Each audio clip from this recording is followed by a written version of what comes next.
Another day in the heat wave, but yet, this heat wave feels a little different. Ninjala Season 10 has started. We're probably going to get an incredible episode here in the Ninjala anime.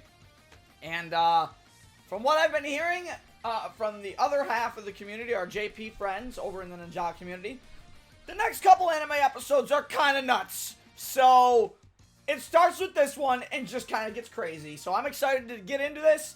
And apologies again, the fan is on just to keep this room a little cooled while I do this, because with the PC on, this tiny little studio room gets very hot. So with that out of the way, it is time for the Ninjala anime. Well, seems to be certain things are wrapping up and certain things are opening up in this episode of the Ninjala anime known as the Summer Siege on Eagle City. Hello, ladies and gentlemen, and all the core gamers out there. CAJ Man 777 here. You know why I'm here. We're here to talk about Ninjala anime episode 23, season 2, technically, even though it's considered only season 1, what I consider to be season 2, episode 2 or 3 here. And yeah, some things are wrapped up here, specifically with the Space Ninja, but some things are opened up, some things we haven't seen before.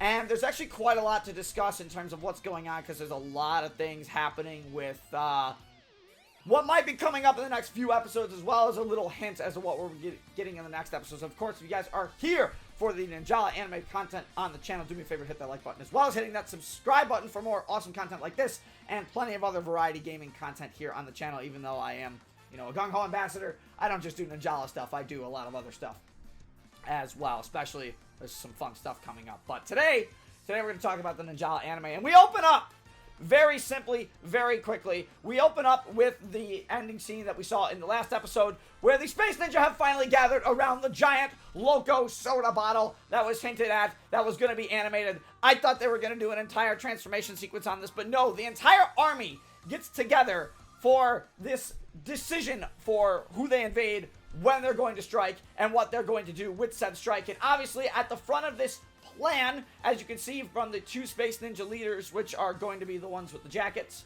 and like the overall like regular like clothing Space Ninjas, the purple and pink ones that have been leading like the attacks of the last few episodes and the last episodes in general. Obviously, taking that first Chocoman that had the bump on its head from last episode, that's the one to lead the plan. Not the one to give the orders, but the one that comes up with the plan. And obviously their plan is to, well, after they discovered the gum factory in the last episode, their plan, we need to take the ninja gum from the gum factory, and we're going to use this giant Loco soda bottle to do it. We're just going to start with it. Fair enough. They know what I want to see.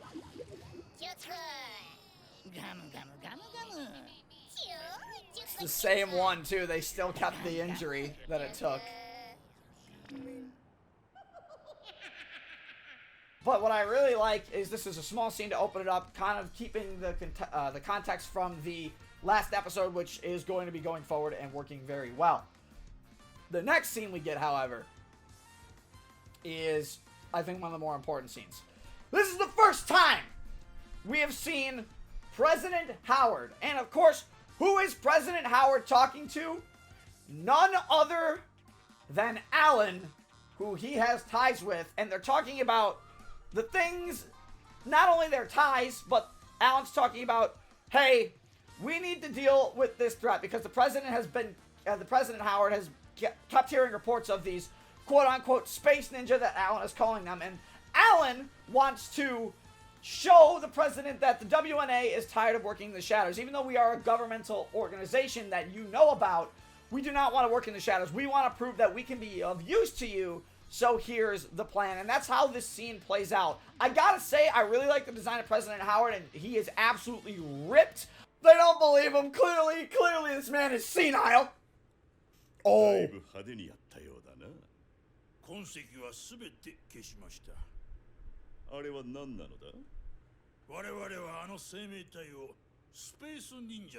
Alan and President Howard.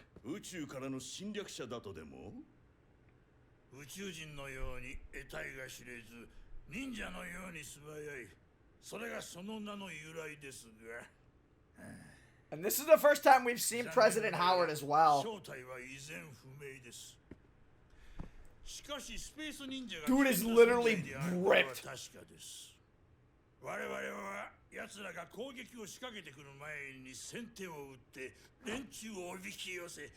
This kind of backs the theory that the WNA is it's like a secret government organization. I don't think by any means he's a ninja. I actually have to look at his eyes again in these shots. I don't think he is a ninja again. I don't see. Yeah, there's no pink glint in his eye. However, we saw a similar thing with no pink glint in the eye with Chris, or not Chris, the Tsukikage, which apparently translates, correct me if I'm wrong, to the lizard or the snake. So Alan's top assassin is literally a snake or a lizard, and obviously when he turned into Greg and Eliza in a few episodes ago, back in like almost the finale of season 1, the penultimate episode to season 1, he could mask the pink glint in his eye. Maybe President Howard has a similar thing, but I don't think so. I think Alan and the Oniwan Banshu division and that are like the plan, are like the big ninja. I don't think President Howard has any ninja abilities, but all we know is that Alan is working with President Howard in some way, and Alan has said he's removed all information of us working together, but he also is coming up with this plan. He's like, okay, I want more free reign for what I can do, so I'm going to show you that the WNA is tired of working in the shadows. And that's exactly what he does, because in the very next scene, we're going to see Alan talk to the WNA Council. But not before we cut to everybody at night again. We're going to cut back to Odeo, we're going to cut back to Cape, Jane, and Bareka, and, you know, they're just kind of thinking of how they're going to move through the, they've been moving through the lines, I should say. They've been moving through the lines overnight, and they managed to sneak through their second line of defense through the infrared sensors with, obviously, the use of their technology. So they're just trying to figure out how are we going to get through their last line of defense, and we're going to jump back and forth between them for the whole episode. So it's not going to be an important bit of the episode. They're just going to be moving forward for the episode 2 Odeo, which I think at the very end they get through the line without having to fight anything, which is kind of neat. But there's a sweet little interaction in this scene between Jane and Bareka. Bareka is apologizing for dragging Jane into this, and Jane thinks, oh, this is just a mission like any other. Let's just do it.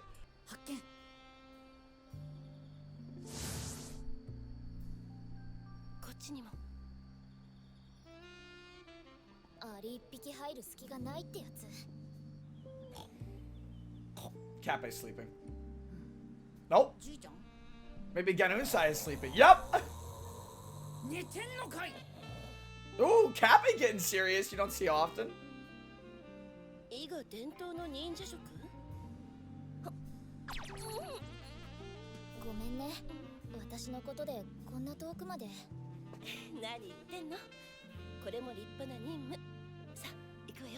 Anyways, WNA Council scene. This is a very interesting one. Alan immediately starts by proposing a plan to show off how powerful the WNA is. He wants to take a crate of ninja gum, a 1-ton crate of ninja gum, to draw the Space Ninja out toward the goddess statue of Eagle City. Now, if you don't know what the goddess statue of Eagle City is, it is basically the Ninjala version of the Statue of Liberty. And we do see it, and Alan's plan is to draw the Space Ninja out, take them out, and gain favor from the president. Also gain favor for the WNA so they can have more free reign of what they do. And a lot of people are questioning Alan at the beginning, but the moment Alan says this is our chance to be recognized and the chance to not be working from the shadows, even though we are a governmental organization, it is our opportunity again to have more free reign. And Alan's thought behind this is we're going to use not only the members of the Oniwan Banshu and the Extermination Squad, but the students of the Academy to strengthen and see how they will grow into even stronger ninja.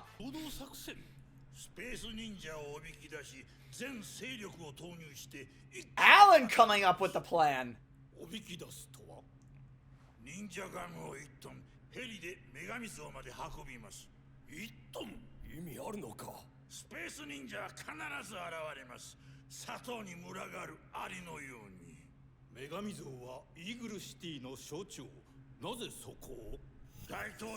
WNA の力を見せつけるのです。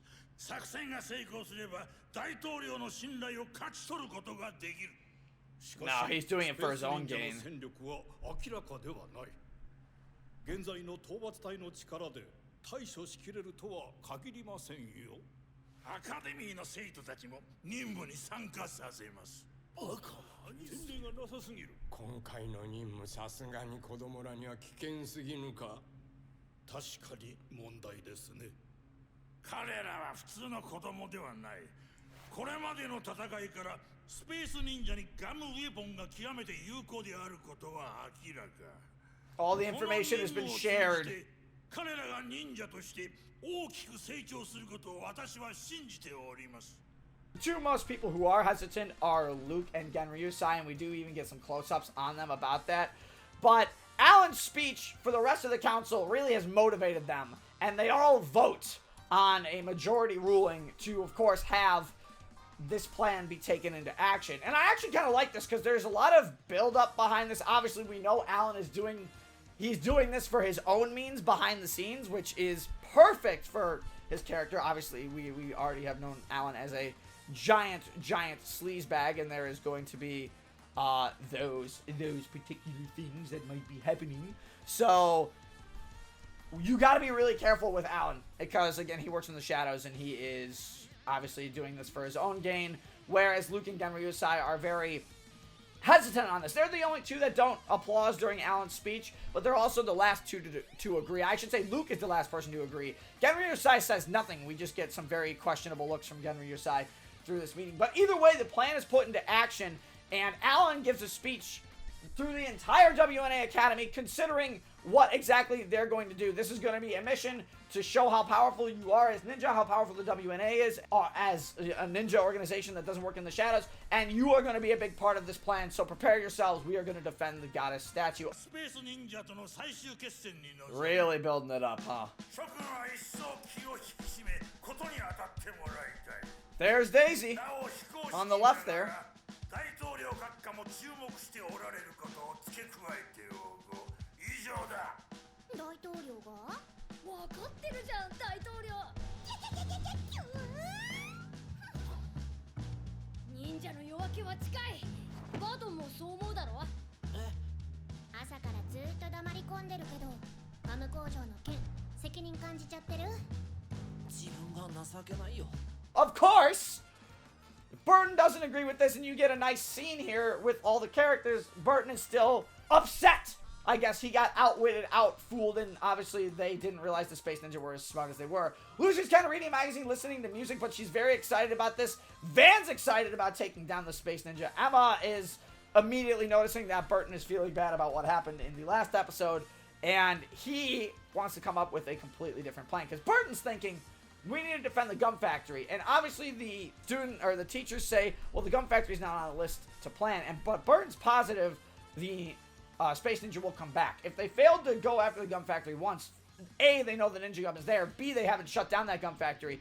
So Burton and our main 5 cast, besides our other background characters, which will be defending the goddess statue on another half of the division, they're going to the gum factory and they're going to defend the gum factory. Not a lot happens at the beginning of that, but it's a very big build-up. Nice to see all the recurring characters that they have been introducing, though, that have had voice work. They are always being used. That's something that a lot of anime don't do.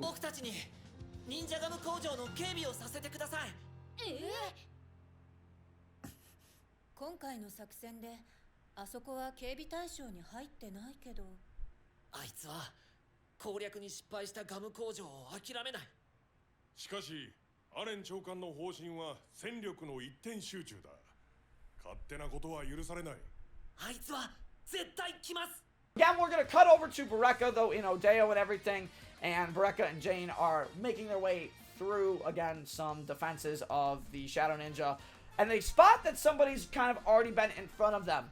As they find out who it is, it's Goro resting in the hot spring, which I think is hilarious, but Goro's ninja senses, because Goro's a ninja cat, believe it or not, has led them to the meteorite hot spring, which has a waterfall that goes straight up to the top of the possibly meteorite crater. So Goro's actually directing them to get behind enemy lines in this way.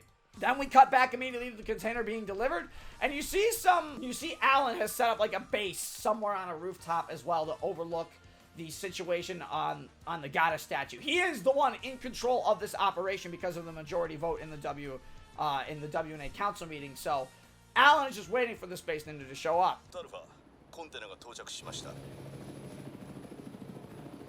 That's a strange and interesting cutback, to say the least. WNA も配備が完了した模様です。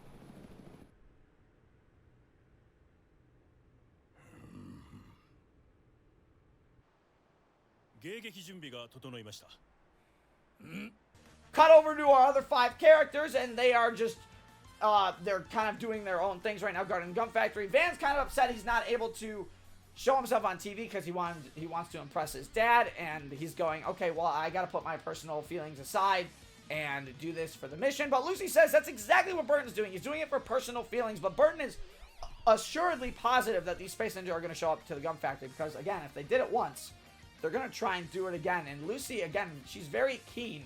And Ron even knows that Burton wants to take them down personally. So Ron is kind of giving him, hey, think straight. You're going to have to really focus on this because if they do show up, things are going to happen. Of course, they get sent Miss Daisy to help guard the gun factory as well. And it's nice to see that all these characters that they've introduced that have had voice lines are being used consistently through the anime. Again, I think you see a couple of them maybe would be one-offs, but this is not the case here with Miss Daisy and Bruce and Amy. And we've seen all these characters get reused time and time again. The Tsukikage and Alan.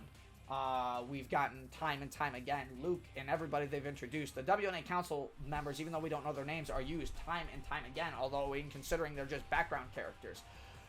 They do a really good job of that, and it's something that I think for us who really enjoy like hearing and seeing the Ninjala lore, it's a great way to do it. Again, there's a lot of ways to do this, and the fact that they've stuck to their logic when they've made this anime, it's really nice. It's really nice. And again, while not the prettiest animated thing at times, a lot of us are here for the lore. I know I'm here for the lore and some of the cool animated shots that they have done throughout the entire series. But it's very nice, and I'm all for it. The Space Ninja eventually show up at the goddess statue as we go back to it, and they show up, of course, in a giant Loco soda bottle, as we've seen. And not only do we have members of the Extermination Squad, but we also have other members of the, WNA Academy students there. And they've drawn these specifically, like, more detailed than, obviously, the regular Oniwan Banshu members, the men in suits, the other stuff like that. So, they've kind of been doing their own thing. They're having their own fun.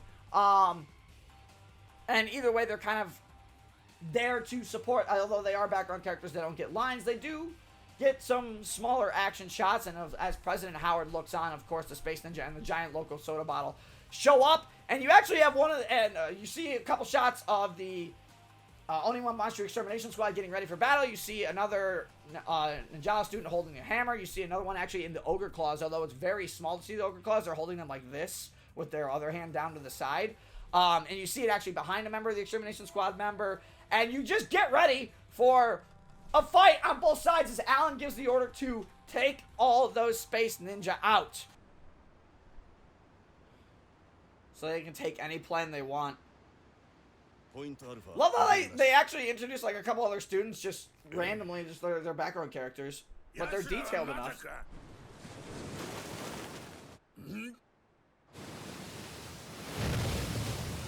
Let me see it. There it is!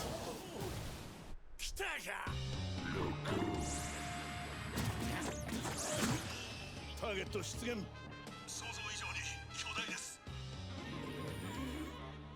that's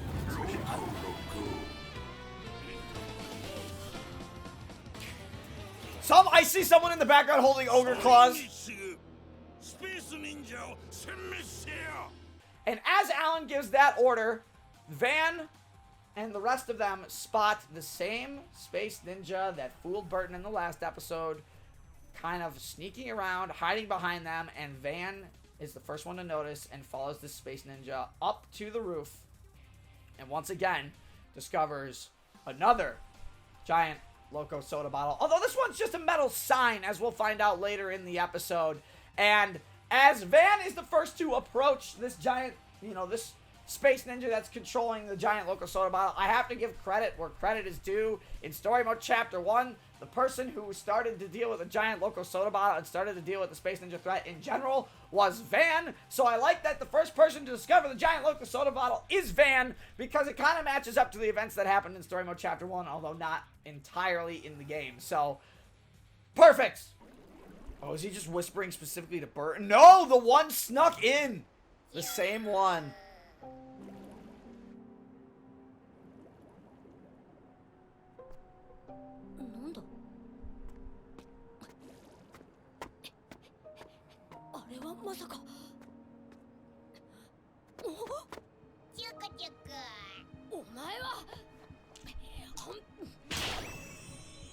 That was cool. Kill it!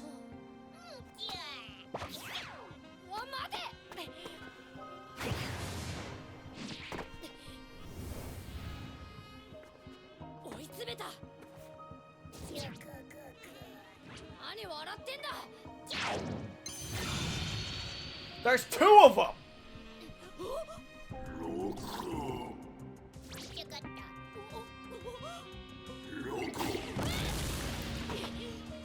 I love that it's actually Van the first to encounter, because in Story Mode Chapter 1 in the actual game, it is Van.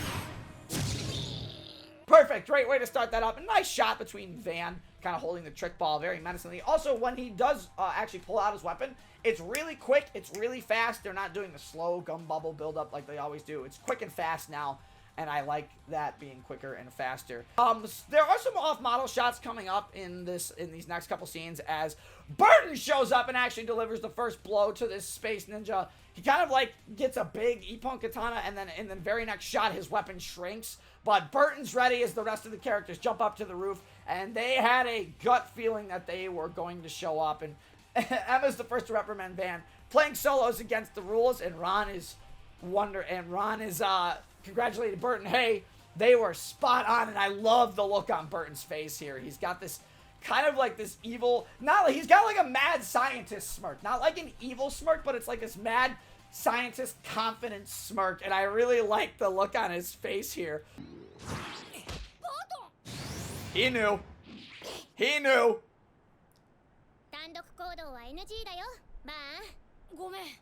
Bingo だったな、バートン。As the local soda bottle, starts fighting all of them, and the Space Ninja kind of gets called over. Van and Burton do get kind of knocked off the roof. Burton takes a pretty hard hit and lands on his head, and Van is kind of able to get up and back into the fight. Now, as Miss Daisy goes to intercept the kids and try and help them out, she gets hit in the back by the main force of the Space Ninjas, because the Space Ninjas came up with a plan. The main force of the Space Ninjas was going to hit the gum factory, predicting that the WNA was going to do something to try and draw the Space Ninja out. So while they have a minor division of their Space Ninja crew dealing and trying to attain the Ninja Gum, that they've left a ton of Ninja Gum at the Gata statue, the main force is coming to the gum factory, which Burton knew they were going to do because he was tired of being outwitted, and decided, okay, if they did it once, they'd hit it again. And because the factory is still producing Ninja Gum, that 1 ton on the Gata statue is not going to be their main draw. It is going to be the factory that is constantly producing gum. And this is their main bulk of the force. There is many, many Space Ninja here, and there are so many people. Not as intimidating as I thought I'd be seeing it animated, but maybe there's multiple of them, so. That's an off-model shot, but that's so distance it's off-model. Oh, that's gotta hurt. Space Ninja.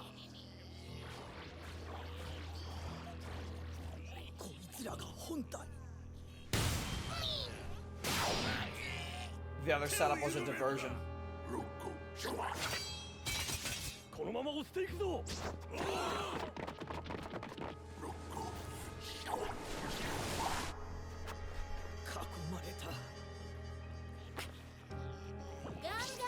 Also cut back to what's happening at the Gata statue at the same time, and they're, handling the situation very well. At least Alan's division is handling the situation very well, and they're able to kind of back these Space Ninja up to kind of finish them off at the goddess statue. But again, that's just a smaller force. It's not the main force that's happening here. And as the pink Space Ninja is leading the main force on the gum factory, we get all our characters jumping off the roof, which, by the way, while they are off-model, jumping back off the roof here to kind of get back in shot, it's intentionally off-model because the shots are very quick. They only last 1 or 2 seconds, and they're kind of also, like, motion-tweened, I would say, in a way.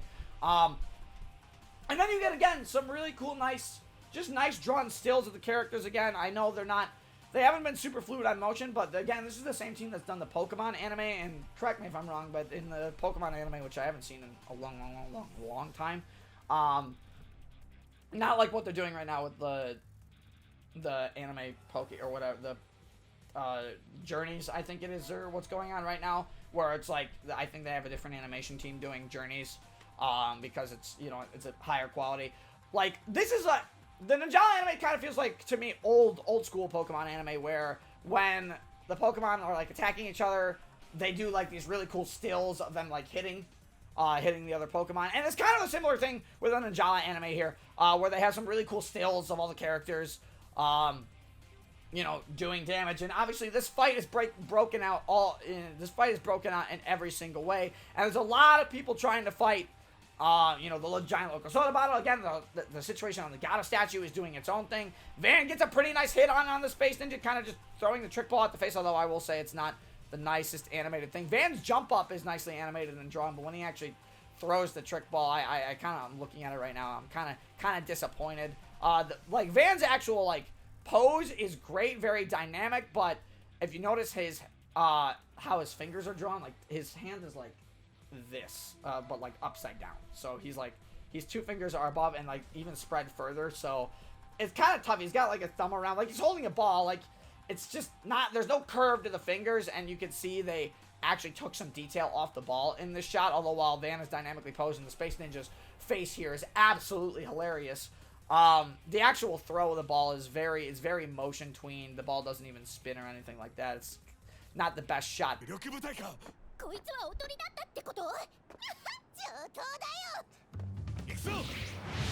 Let her go. I love that there's quick moving shots there. They didn't have to be fully on model.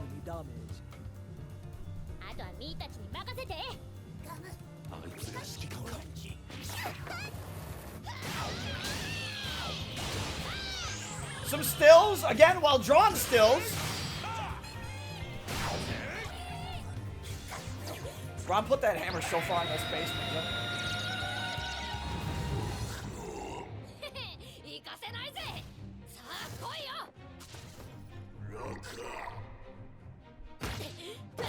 I wish they would have, like, shown the transform. Well, they did technically show the transformation sequence, but not like how I thought I expected it. This is how I thought I was gonna expect it. Giant local soda bottle still takes that hit from Van and knocks Van away with a giant soda blast before falling off the roof onto a bunch of wooden pallets, who, of course, we haven't seen in the fight for a while. Burton's down. He took a pretty hard hit, got knocked unconscious, although you'll find he's not knocked unconscious. He's actually playing dead. Confident enough that the rest of his friends would be able to knock the Space Ninja down on the roof. But, of course, the giant local soda choke him in that tricked Burton is very happy about this. And as Van also falls back off and takes a pretty big hit, so he's kind of out of the fight, we get a big smirk from the Chokeman Ninja. You get Ron being attacked at the front of the building as well. You get a cut over to WNA division that Alan was in control of in front of the president yet again. They have defeated the giant local soda bottle by the goddess statue. Some ninja students and, of course, the members of the extermination squad. President Howard is pleased, and you can tell just based on his reaction and who was in his office at the time. He's very impressed with Alan and the WNA and the Only One Banshu, so obviously he's going to give Alan exactly what he wants, which is going to play into a big role of what's going on into the next episode, where Alan has more free reign. So in the next episode, Alan is going to send Tsukikage, aka Fake Chris, aka Eliza, aka Greg, aka the Lizard, at Ron and Burton. Obviously, he still has a few loose ends to tie up, but if he's got that power now, he's able to do that without fear of retaliation from working in the shadows with the president. Because, again, the WNA is probably, again, an organization that is already established under the logic for the government of the Ninjala universe. Like, it's an organization that works in the shadows. But now, again, after these events, their actions might come more into the light. And that's maybe how the Ninjala tournaments come to be developed. As a sporting event, seeing how intriguing watching ninjas fight are, that might be why it becomes a sporting event. I don't know. We don't have like a real logical reason for why Ninjala is as big as it is, or why Ninjala is a sporting event, or why they shut down Eagle City in the game, or shut down areas to do these Ninjala battles. Obviously, the Academy is a pretty simple reason. It's on the main base. They can kind of just do whatever they want there, but it'll be interesting to see like how that develops going forward in Alan's free reign of stuff.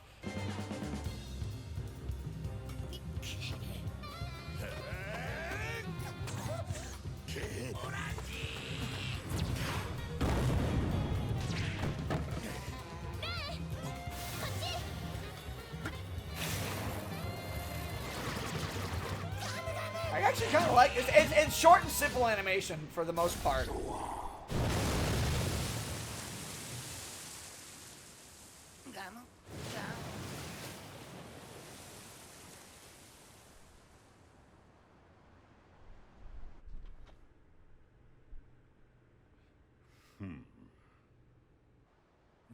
Obviously, Alan did this to impress President Howard, who he's already working with. Alan, after they defeated the division on the Goddess statue, decided to send his elite team of the Extermination Squad over to assist the gun factory. Of course, they never get there because they get intercepted by the Shadow Ninja. So, again, our main five here that are not, Jane, Cappe, and, Bareka, our main five that are left obviously have to handle this on their own as the Extermination Squad get held up by the Shadow Ninjas, which is telling me that the alliance is already formed, which is telling me that Leonard is already working with them, or he's already in Odeo, because we haven't seen Leonard again in the last 3 or 2 episodes. So if he's under the care of Genryusa, he probably snuck out and has been doing his own thing, even though he's met Bareka. So it's weird that Leonard would give away so much information about it, though. Maybe to draw Bareka there and end the line, but I don't know. There might be another reason for Leonard to have an alliance, or it might not even be an alliance. But we'll find out as the episodes go on. Cut back to, of course, Burton trying to, as the Extermination Squad gets caught up, we go back to Burton and the Loco Soda bottle. About to finish off Burton, he gets like this, the Loco Soda bottle again with the Chocoman inside the trick. Burton is going to finish him off, and Burton gets up just before he gets stepped on, and this causes the Chocoman in the Loco Soda bottle to kind of recoil in some shock as Burton gets up, already ready to fight, and he chases the Loco Soda bottle back to the building. And Burton, believe it or not, is going to be the one to finish off the main force. And while more reinforcements of the Space Ninjas' main army has all of a sudden appeared, Ron and the other 4 who are in front of the gun factory yet again, because the establishing shots are all around the gun factory, like all the fighting is happening around this gun factory at once. Van says there's too many of them. Lucy, on the other hand, though, as Daisy says, they need to take out 8 every 10 seconds. Van says that there's too many, but Lucy has other ideas in this, and we see that Lucy's no longer afraid to embrace herself as well. She immediately pulls off the eye patch and uses her power to actually kind of thin the numbers of the Space Ninja, or even just completely eradicate them, as you see them just get knocked back and forth and around this pink Space Ninja leading the charge as bowling balls come flying out of the gun factory because it's an abandoned bowling alley. And Lucy manages to take out literally the majority of the force. I'm sure they managed to take out the rest of them, as Burton gets our final shot here pretty much for the episode, and he's taking this Chocoman that has tricked him so many times down.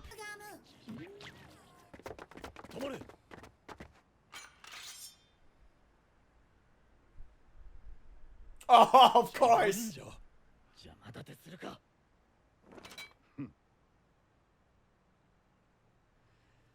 The alliance has been formed.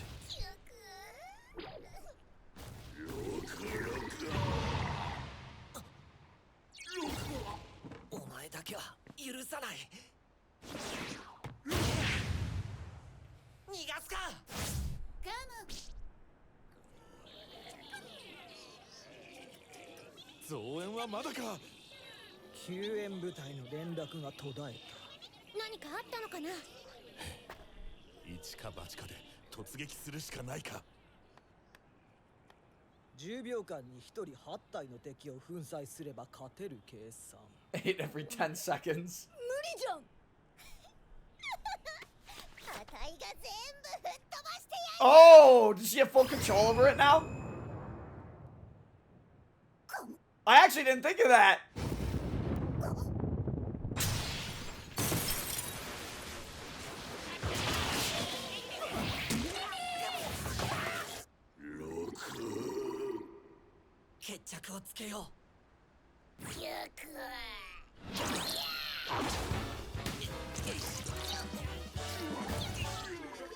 Burton actually getting to not get outsmarted. Actually, we get to see what he's capable of now after doubting himself for so long. Oh, I see what he's trying to do. That was a cool shot. Ending it how they did in the anime, or the story mode chapter, with him launching on the top, and it's just a sign. That's what we get for the episode. We get a final shot of course, Baraka meeting up with everybody again after this Alan situation. We get them climbing up the meteorite springs, hot spring, into what I assume is the giant meteorite crater, or a little distance away from the meteorite crater. I think it's actually like the middle structure in the background here, of where they're going. That is, dude is flying down my road. But yeah, that's it. That's all we get. So a lot of stuff in motion for this episode. It almost felt like this episode really just didn't stop, or never stopped at all. And it kind of felt nice. This episode just kept moving. Again, the episode kept moving. It kept its pace. It kept its flow pretty much throughout the entirety of the episode. And it was really nice to see everything that came to fruition, especially what's going to happen with the next episode with Alan sending the Tsukikage after Burton and Ron, because now with this partnership, again, the WNA is now out of shadows. They can kind of do their own work as a quote-unquote, I would assume, an intelligence agency, but with a little more skill. But I'd like to hear what you guys thought of the episode down in the comments section below. I thought it was very good. The animation, again, wasn't what I thought it was going to be for the animation, but I feel like if this is what is considered Ninjala Season 2, this is like early Season 2, so they're going to save like the real crazy animation and stuff for later, especially with the stuff that is going to happen in Odeo later down the line. But there's a bunch of stuff that's going to be happening throughout these entire episodes that I am looking forward to going forward. I thought it was great. Animation was solid. Voice work was solid. The pace and the pacing of this episode, I think, was really good. And I don't really have much else to say about that. So, of course, I hope you guys enjoyed the video. If you did, do me a favor and hit that like button, as well as hitting that subscribe button for more amazing content like this here on the channel. I will see you guys in the next video. I will see you guys in the next Ninjala anime reaction, which, by the way, my next episode reaction might be late, mainly because I'm going to be at a convention next week. So the episode is going to go live the day I drive to the convention at night. I'll be in my hotel at that time, so I'm not going to have a chance to react to it here on my PC, so we'll have to wait till I come back Monday evening to do the Ninjala anime discussion. So that video might actually be out late, probably Wednesday or Thursday of next week, if not like the same day the next episode drops. But I got a lot of stuff coming up. So again, just thank you guys. I will see you guys in the next video. And until then, this is CAJ Man 777 signing off. Stay safe, everybody.